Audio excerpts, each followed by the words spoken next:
رمضان کے لیے خاص دعائیں۔ پہلا عشرہ رحمت، اے میرے رب مجھے بخش دے، مجھ پر رحم فرما، تو سب سے بہتر رحم فرمانے والا ہے۔ دوسرا عشرہ مغفرت، میں اللہ سے تمام گناہوں کی بخشش مانگتی ہوں جو میرا رب ہے اور اسی کی طرف رجوع کرتی ہوں۔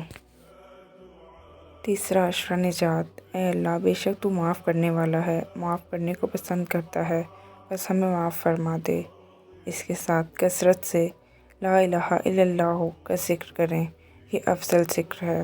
الحمدللہ، یہ افضل دعا ہے، دعاؤں میں یاد رکھیں۔ لیجئے پورے سال کے رزق کا بندوبست ہو گیا۔ رمضان کی پہلی شب جس رات رمضان کا چاند نظر آ جائے، مغرب کی نماز کے بعد 21 مرتبہ سورہ قدر پڑھیں۔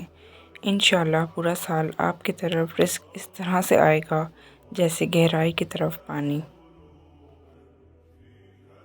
سحری کا انمول تحفہ، جو شخص اس دعا کو سحری کے وقت 7 مرتبہ پڑھے گا تو اس کے ہر ستارے کے بدلے میں 1000 نیکیاں ملیں گی اور اس کے 1000 گناہ معاف کر دیے جائیں گے اور اتنے ہی درجے بلند ہوں گے۔